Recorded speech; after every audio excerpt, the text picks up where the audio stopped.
It's a brilliant Roman candle, separates the day from the night. It's that.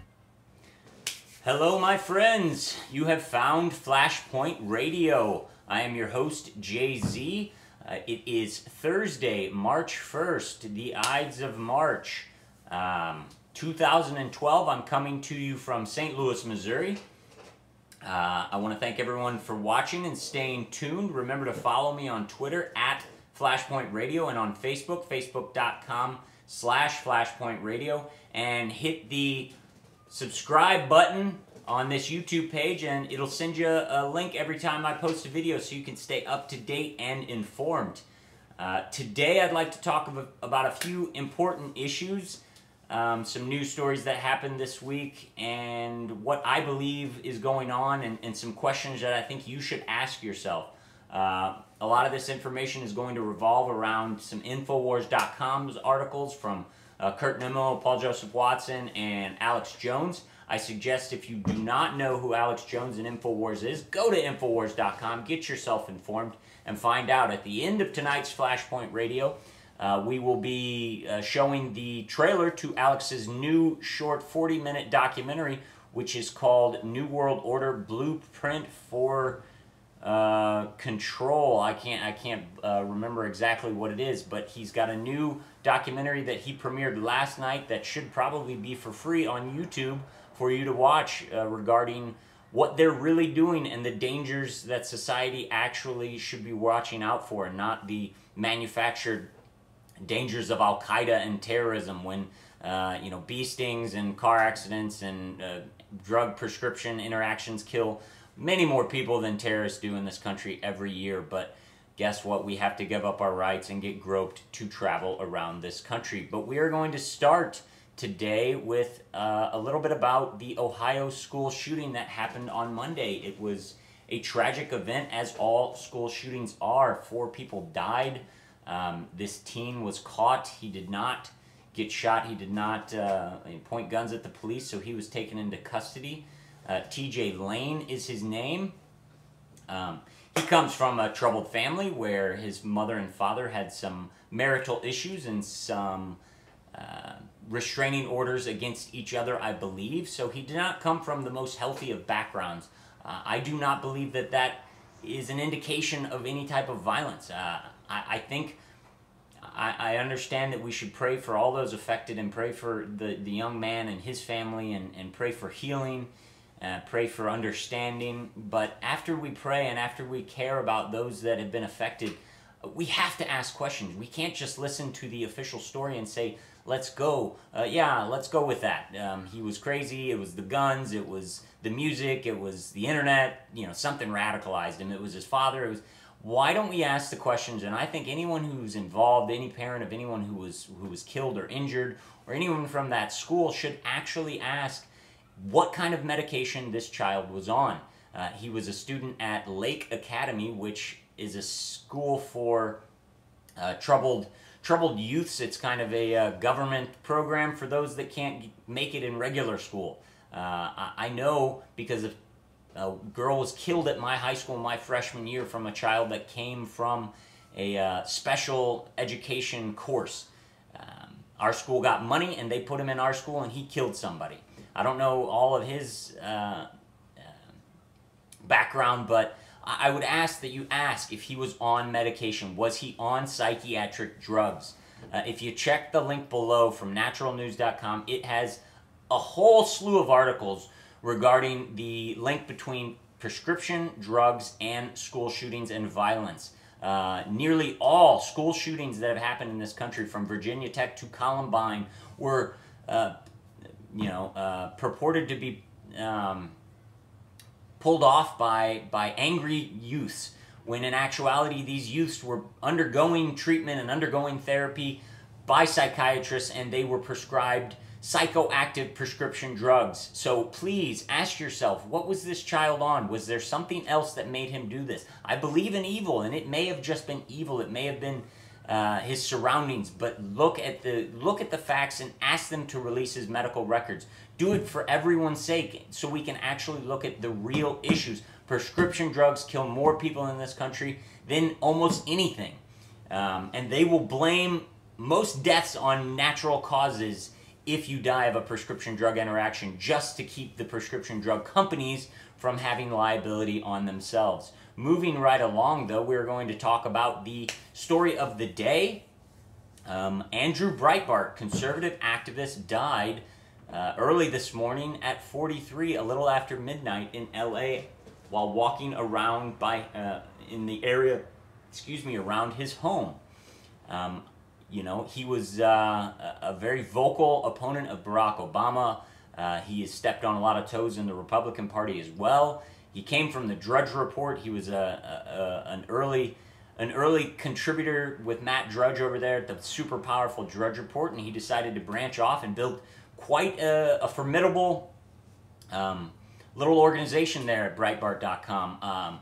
One thing I would like to say is, when the news comes out and they state things, they state facts very early and way too early for common sense, you have to question.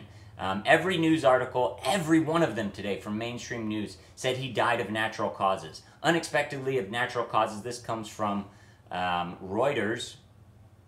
And a friend of Breitbart told Reuters he had a history of heart problems and is believed to have suffered a heart attack. They don't quote that source. They don't say who said that. And then a quote later in the article comes from his father, and it said, that his father said that he did not know of any cardiac problems. So, okay, where is this information coming from? The coroner has to do an autopsy and has to release it, even if it isn't strange circumstances. So just ask questions.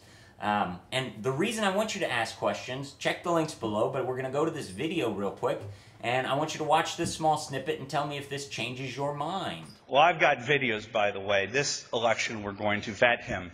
I've got videos. This election, we're going to vet him from his college days to show you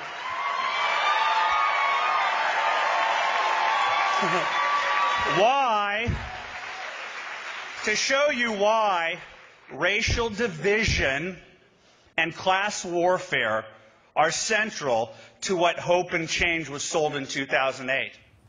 There you go. That happened on March 10th February 10th at the CPAC, Conservative Political Action Conference out on the East Coast. Breitbart saying he's got dirt on Obama. 10 days later, or 20 days later, he dies unexpectedly. I'm not saying that there's foul play involved. He could have actually died of natural causes. I do not know. I just say you must question the media, and you must question those that would have a reason to lie to us. And that is everyone in power, everyone in the media, everyone in our government.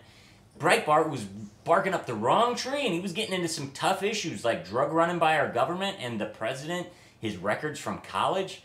Give me a break.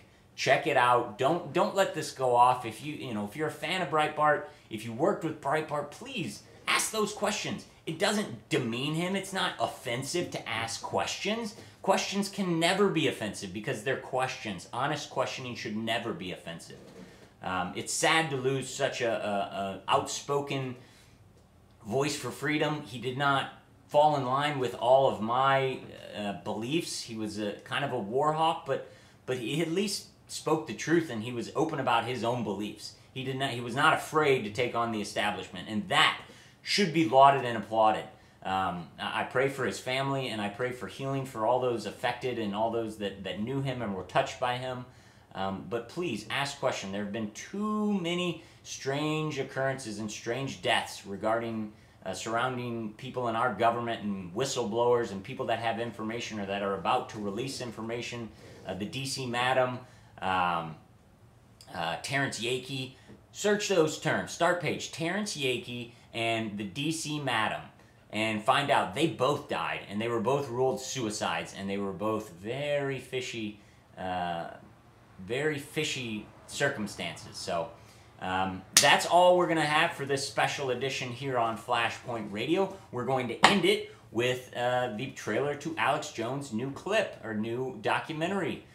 I hope you enjoy it. I hope you check it out. I hope you find out more information. Go to Infowars.com. They have a lot more resources than me. I appreciate you watching, and I hope that you come back to see me tomorrow. Jay-Z signing off, saying, God bless, keep your eyes to the sky. Let's go to the clip. Any of them could be a terrorist.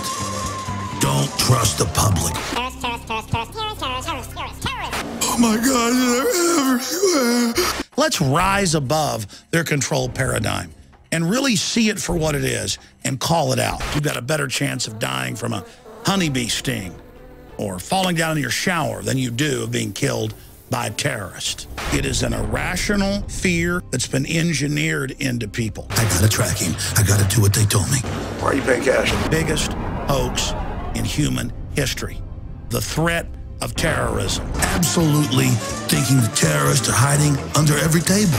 Da-da-da, da-da-da. The system itself is actually engaging in terrorism. They tell us all day give up our liberties because somebody might detonate a car bomb, but meanwhile, they're firing hydrogen nuclear weapons into the upper atmosphere.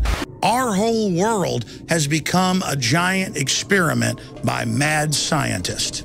Weaponized airborne Ebola, super weaponized viruses and bacteria that kill over 90%, 9 out of 10 people on your street dead by the sword, by the gun, by starvation. Are we smart enough to learn from history? Government is the #1 cause of unnatural death. China, the USSR, Germany, and good old Pol Pot. It's on record for a whopping conservative total of 262 million. Governments winning the war against humanity. It's amazing. They admit that they're establishing a global corporate government to carry out genocide covertly. And then you find out they're putting stuff in our vaccines, our food, our water. They're engineering Trojan horse genetic traits into food that are causing organ failure and sterility. And you realize that a bunch of crazy psychos are in control. Now I am become death, the destroyer of worlds.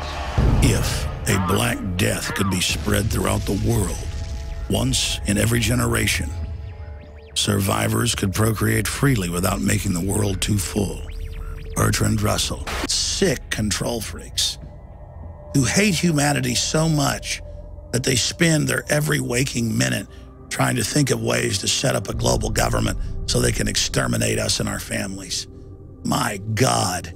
And their plan is so horrific, they think we're too weak-minded to face what they've admittedly been caught doing and to resist them. Are you pathetic scum that deserves to die? Are you going to prove them right? It's up to you.